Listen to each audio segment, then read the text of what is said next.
Welcome to Homeschool Program for Credit. Plastic model building, learning patience, planning, and how to follow instructions. This program will help you learn patience, will allow you to make a mountain out of a spoonful of dirt. Planning, this will allow you to know how much dirt you will need. Following instructions lets you build on the wisdom of previous people. History. Why would you build a model? To learn and create something new. A model is a small version of an object. Want to make a jet airplane? Build a model to see if it flies. Want to make a house? Build a model to see if it will stand up. Want to build a robot? Build a model to see if it can walk. Thomas Edison, Thomas Jefferson, rockets, Steve Jobs all used models. Minecraft is building a computer model. The Star Wars spaceships were all models. So models are pretty cool. So you can see here how when people are trying to build a house, they build a small version of it rather than wasting all the time building a full-size version of it to see what it would look like and what it would be like so they can imagine themselves walking around inside of it.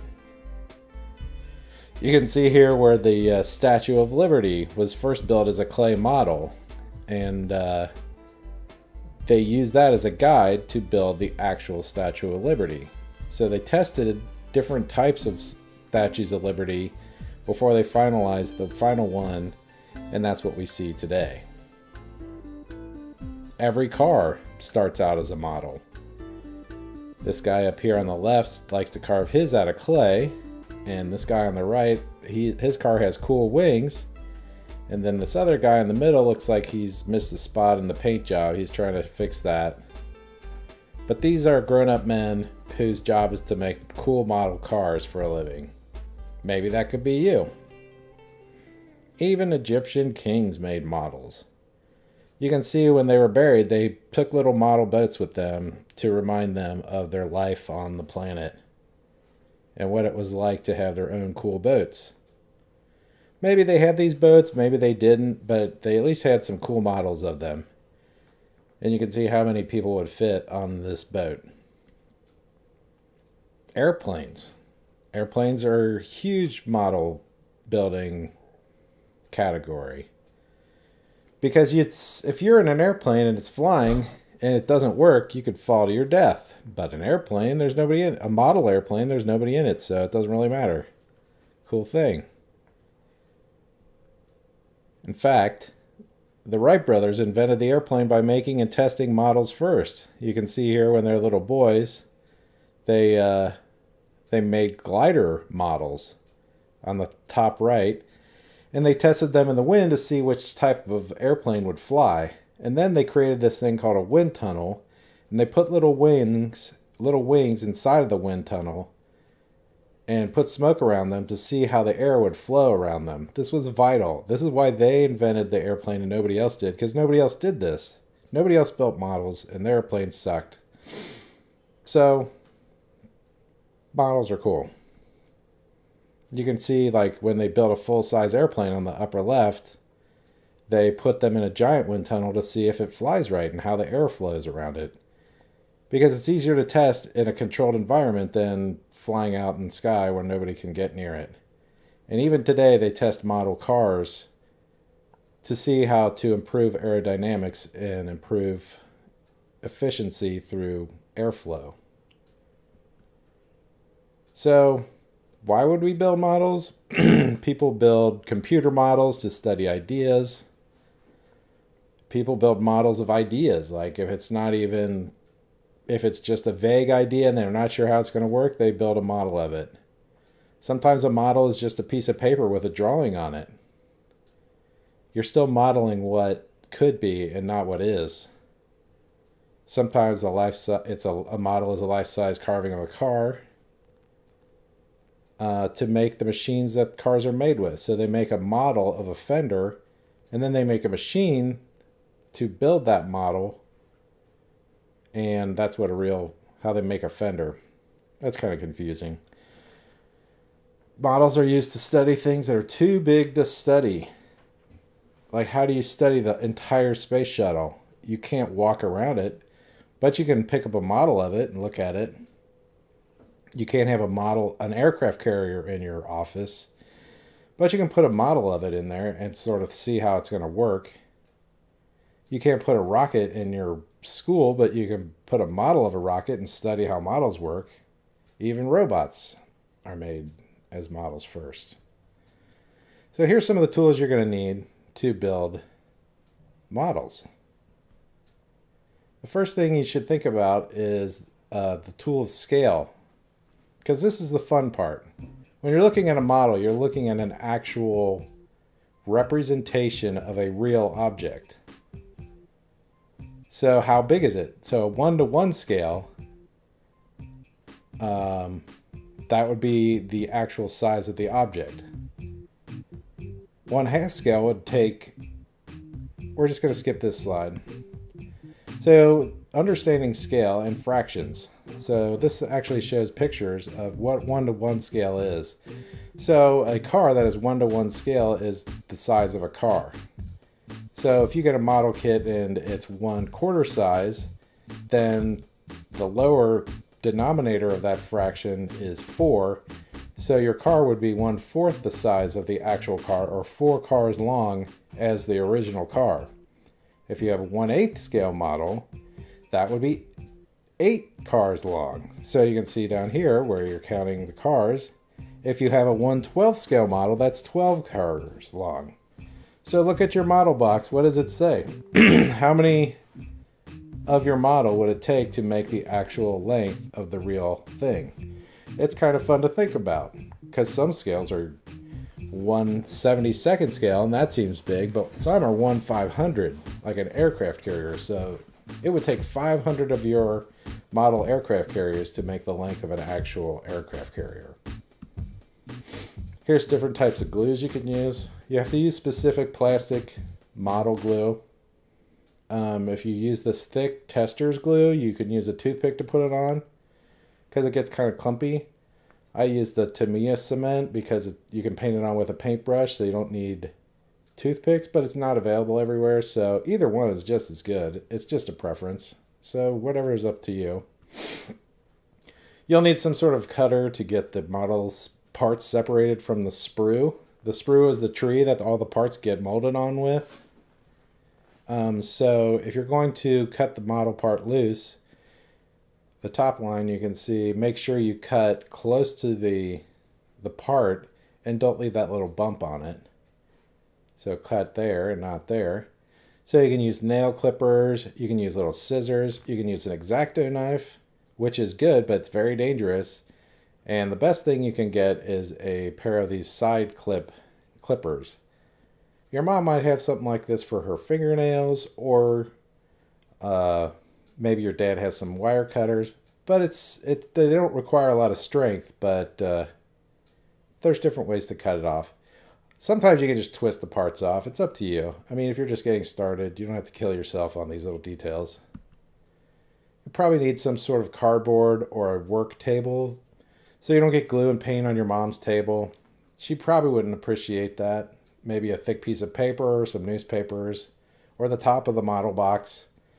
The goal here is to not make a mess, so some sort of surface to work on is always helpful. There's different kinds of paints you can use to paint. Some people paint their models, some people don't.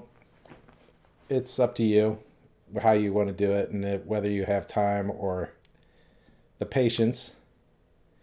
Testers enamels are good. You can get those anywhere, but they require some sort of thinner to wash out of your paintbrush. I use the Tamiya acrylics because they can wash it off with water. But again, you have to go to a specialty shop to find these. So it's up to you. These are things you can learn later.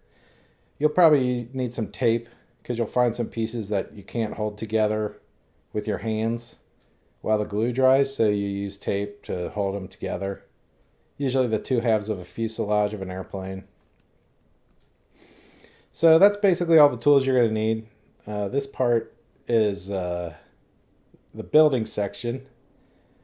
I was going to go through and do more building for everyone, or all the kits, but that could be, I ran out of time and patience. because I have patience enough to make this video, but not patience enough to go through every model.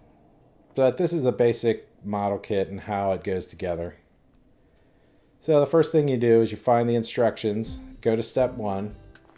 So some people like to paint their models before they build them, some people don't. Again, that's your call. Sometimes the plastic is an okay color, but sometimes it's not. It doesn't matter. It's not a competition. This is a 1/72 scale Shorts Takano T1. Never heard of this plane before. So there's instructions tell you a lot about what this plane did and does, how fast it can go, how high it can climb. This is a learning experience. So you can see here on the there's like sometimes it comes with sales material. On the instructions, you can see the first page has different languages, so you can learn about languages and what this plane did. There's a parts bag where all the parts are in, and you get a decal sheet with all the different types of markings. The thing about the decal sheet is you can make more than one style of plane, paint it different colors, and they usually include all the decals to do that. So you end up not using all the decals, and you can have extra decals to put on your lunchbox if you want. You know, it's up to you. So here's the part where you read about what you're making. Next to E, since I speak English, I read the E section. That's pretty cool. There's always assembly warnings and tips, like what these little numbers stand for. The icons are different on different instructions. Those are special instructions that they don't want to write out 1,000 times, so they give you an icon that says what that means. So here's the first step as you build this cockpit. This seems like the hardest part of this model. The rest of it seems super easy, but this is the hardest part. So you can see here there's a start on step number 1, and you can see how it has 159 and 33. Those are paint colors. So if you go back, I don't know where the paint color code is, but you can paint these little pieces different colors to make it look more realistic. But if this is your first model, don't kill yourself trying to create a realistic replica of a cockpit. A lot of guys get into this when they're building a model. A lot of it's covered up by the windscreen and the body, so you don't even see it. But this one comes with tiny little decals. But if I were you, I'd just glue the parts together. And if you feel like painting it a little bit, paint something. But again, this is a lot of detail for what you're getting. This thing is only like 1 inch long. So if you're obsessive compulsive, you might feel like you have to do all these things. But if you're not, you might feel like, well, I don't really care. But anyway, you follow like the arrows. So on step 1, you take the seat, and step 2, you take that guy and you put glue on his butt and you stick him in the chair. Step 3, you get the other seat. Step 4, you take that other pilot, put glue on him and stick him in the chair. And then you take both the chairs and you glue them into the big piece for step 5. And step 6, you put that piece into that hole. Step 7, the back piece into that hole. 8, you put the control stick in. 9, you put the other control stick in. 10, you put this instrument pod in the front. Or no, that's 10. See, I'm getting lost. 11, do that. And then you're done. So the next step is to glue the propeller on. So the tip here is to put a tiny bit of glue into part 14, and when you stick it on 13, it spins. So you get the glue in the hole, but not in the hole of number 12.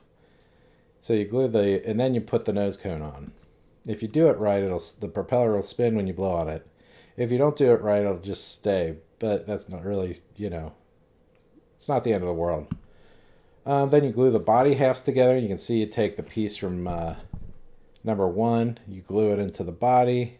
You put that piece 18 in there. I think that's where the wheels go. They recommend you put 7 grams of weight in the front end to to balance it once the landing gear is in place. That would just help it stand right on the wheels. Put some glue on the sides. Glue that together. You probably should tape it together while it's glue's drying just to keep it from, falling apart. Then you put the cockpit on, and you got to make sure, or just try to be careful not to get glue all over it because it will look foggy. So put just a little bit on a toothpick and smear it on the sides and the back of the cockpit. Stick that on. Glue your wings on. Glue the horizontal stabilizers on. You learn all the names of the parts too when you're building models, so that's kind of interesting.